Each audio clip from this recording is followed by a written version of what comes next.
Hey, Scott, how are you? I'm good, Mark. Good to see you. Yeah, so It's been a while. for those that don't know the famous Scott, he used to be a fellow MVP and he now works for Microsoft, and he does, but he's still heavily embedded in everything, the Power Platform and Dynamics. I'm MVPX. You're MVPX. I haven't heard that used before. Yeah. That's quite cool. I'll work on that. Yeah, I'll trademark yeah. that.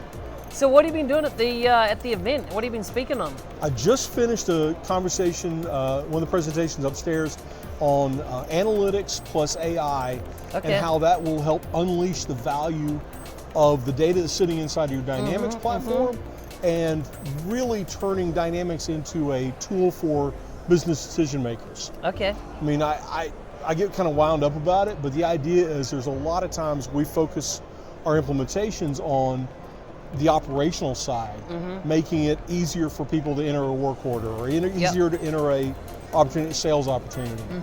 And we put a lot of effort into that and building workflows and whatnot, but we ultimately wind up not, as implementers, don't do a great job of saying, how does this make a difference for the business decision maker? Right. Which is, I mean, you know, when we go in from a sales perspective, we're talking to the business decision maker, right? And so we're talking about the value of what Dynamics can bring to the party. Yeah. And we're talking about that value, and that's all about the value statement.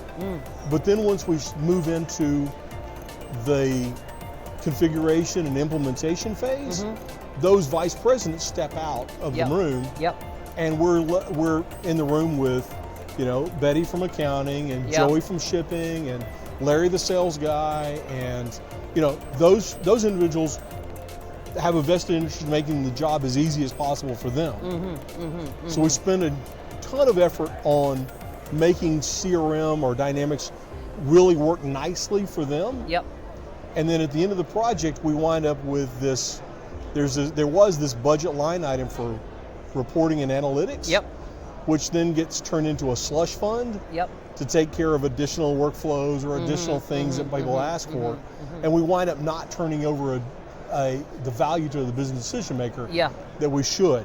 Anyway, I get excited about it because there's a lot of new tools available in Dynamics and the whole platform that help address the people we've left out of the process in the past. And looking in the last 12 months, and I know you've got a rich career in the space, what have you seen, the product team add that you are like, wow, that's awesome, And I'm going from the point of view, you've had the history, it's not like it's going to be something that a consumer might find really awesome, but what have you kind of, it could be something even in the back end, whether it be, the way they split the data store up, that type of thing. But what's kind of, in only the last 12 months, has appealed to you?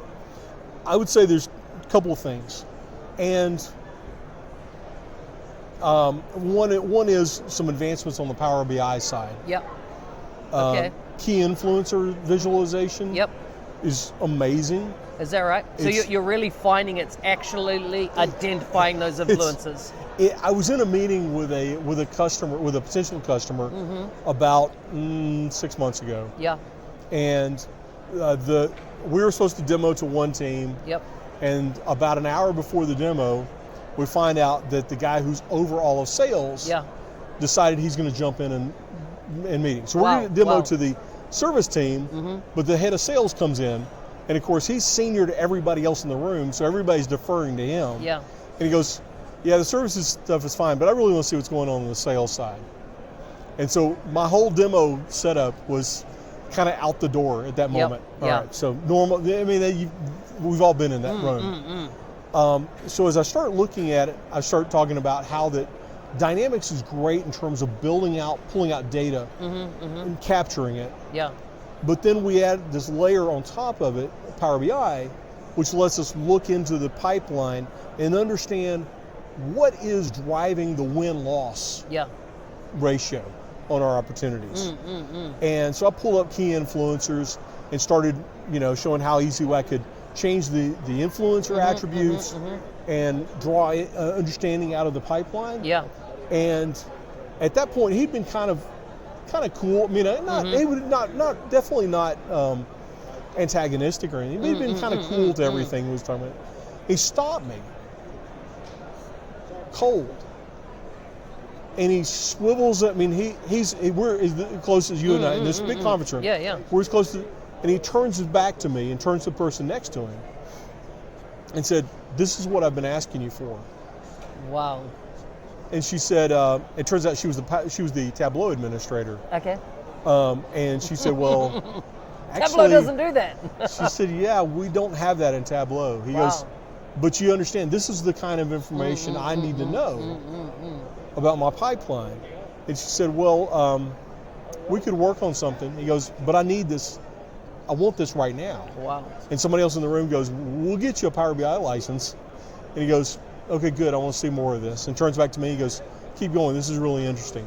And so the cool thing was, we were able to sell the value of Dynamics in the Power Platform to the most senior person in the room, honestly, without even showing Dynamics. Wow. So that's one of the two, that's one of the areas. The second area is the one that's coming out, really rolling out right now with Customer Insights. Yep. Isn't it amazing? It's amazing. Yeah. And like, you can really see how this is going to change the game. It is, especially, and I think it's a little unfair because those of us who've been burnt building integrations before, and we've gone in with a naive idea that we can build an integration that can consolidate in and create this master golden record. Yep. And we're going to do MDM inside of Dynamics. Yeah. And we go in with all kinds of optimism, and then we're just like completely shot down because Dynamics is not an MDM solution. Yeah. However, there's so much value that can be generated by saying, let's build a conglomerate record. Yeah. And then we can act on it in Dynamics. Yeah. So I'm pretty stoked about it. And I tell you what, so when I first saw it, right, Customer Insights, I was, we come from a background in Dynamics where you have duplicate detection, you got two leads that are the same, you merge them, you put them together. Customer Insight goes, no, we'll use smart matching, we'll let those data sets, yes, it's the same, we identified that this is the same person, but we're not going to create a single record, we're going to leave those, but we're going to say this, we understand, is a single person in your data, but you don't have to go and try and fit them into one box. We'll handle that with a degree of accuracy. Especially if you've tried on a project to do an MDM implementation, and as soon as those magic words MDM, it's multi-millions of dollars to do a true MDM implementation. Because you're trying to find perfect records. And you're trying to create a single golden record. Yeah, exactly. And that precision costs dollars. Tons of dollars. But in reality, from a marketing perspective, if you had 80% of your customers sort of lined up correctly, you could increase the value of your marketing spend dramatically, because you're hitting well better than shooting at the just shooting random things out there. You don't have to get to that 100% precision to get tremendous value, and that's where it's people sometimes are trying to confuse it with an MDM solution, but it's not, and that's a very good thing. Yeah.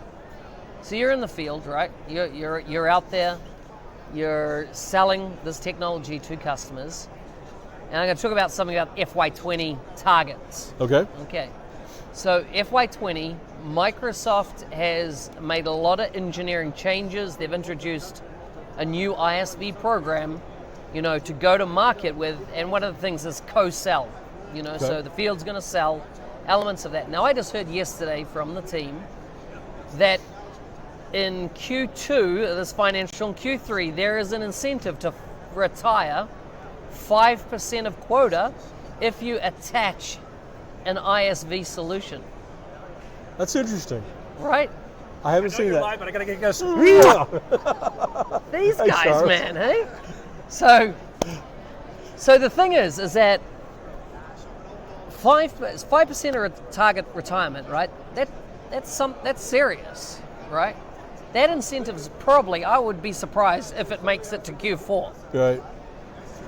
Do you think that will be a motion that you'll see drive the I see it as a massive opportunity for ISVs to make sure that their product is co-sell really, and that they've educated the Microsoft, sales or sellers, because if I had an app, let's say it was a training app that trained how to use the interface.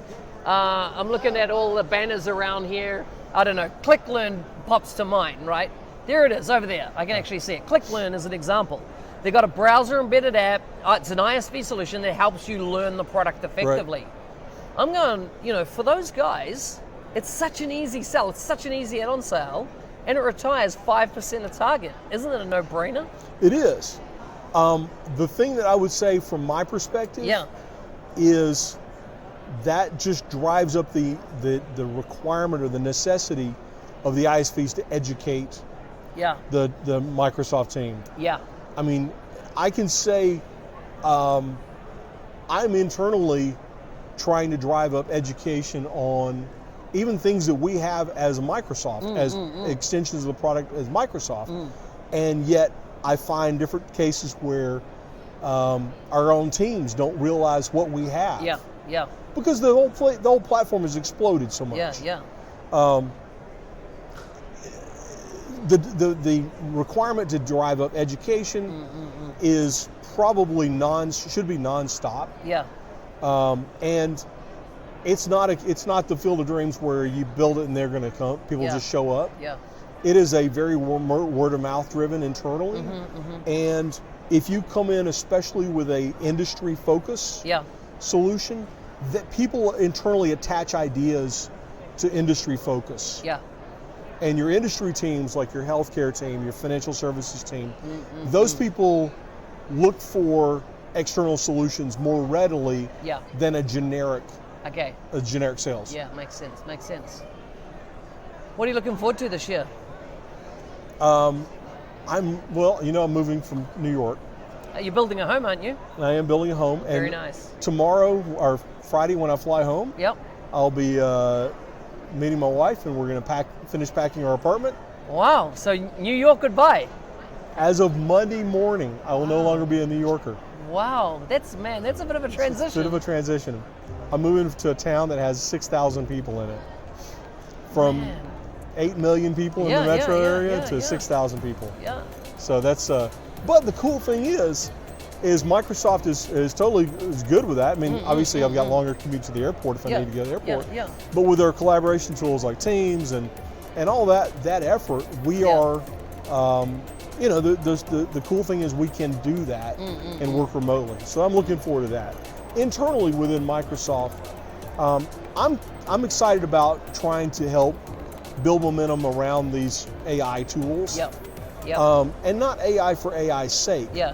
But I really want to try to drive it for how do we provide, like I was talking about earlier, how do we get business value into the hands of the decision makers?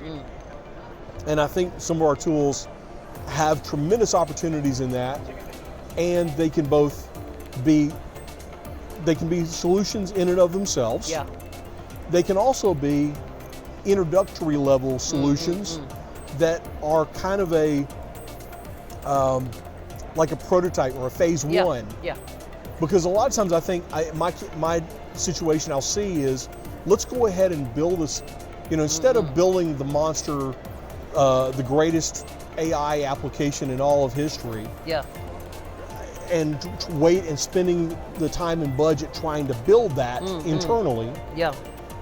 Let's just implement one of the the sales insight tools, spin that up, and that serves as kind of this level which we look at it and we say, this part of the insight is very helpful, this part is not helpful to me, I want to know way more about this, and I need an additional piece of data source that I want in. I love it. And at that point we can say, now we've saved ourselves a huge amount of time. With anything, you build it the first time, and you find out stuff that made sense. And you find stuff that didn't make sense. Now we can take that first step and say, now let's get it going, and then we can build on top of that. So that's been my drive. Thanks, Scott. Mark, it's great to see you again. Cheers. Bye-bye. Cheers.